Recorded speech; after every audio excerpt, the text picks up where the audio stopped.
चाणक्य नीति जानिए किसी व्यक्ति के गलत कामों का फल किस किस इंसान को भुगतना पड़ता है। आमतौर पर यही माना जाता है कि जो व्यक्ति गलत काम करता है उसी व्यक्ति को ऐसे काम का बुरा फल भी भोगना पड़ता है।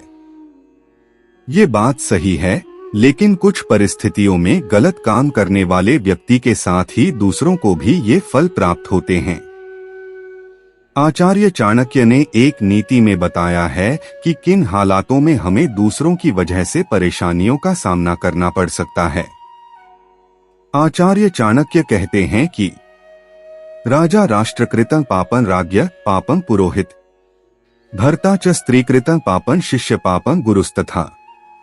चाणक्य ने इस श्लोक में बताया है कि किस व्यक्ति के पाप का फल किसे भोगना पड़ता है।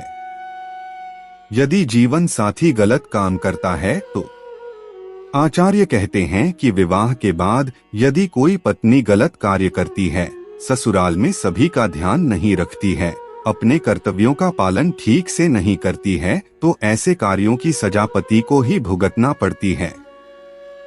ठीक इसी प्रकार यदि कोई पति गलत काम करता है तो उसका बुरा फल पत्नी को भी भोगना पड़ता है।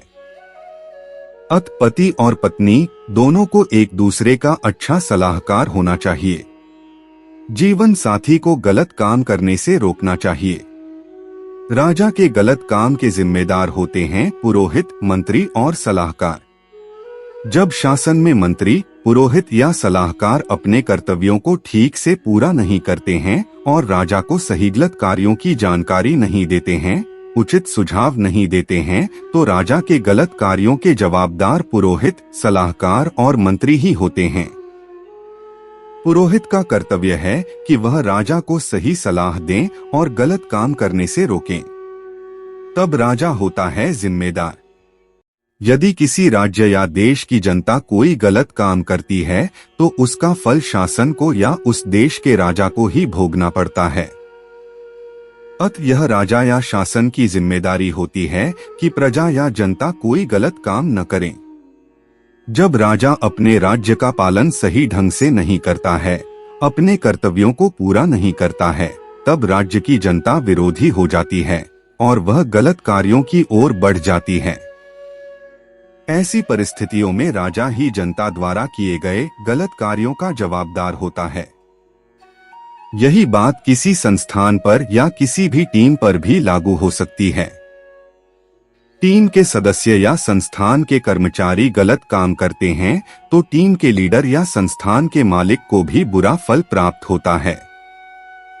शिष्य के गलत काम का फल गुरु को। इस नीति के अंत में चाणक्य ने बताया है कि जब कोई शिष्य गलत कार्यों में लिप्त हो जाता है तो उसका बुरा फल गुरु को ही भोगना पड़ता है।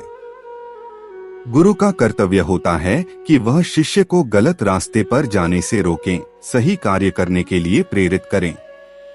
यदि गुरु ऐसा नहीं करता है और शिष्य रास्ता भटककर गलत कार्य करने लगता है तो उसका दोष गुरु को ही लगता है।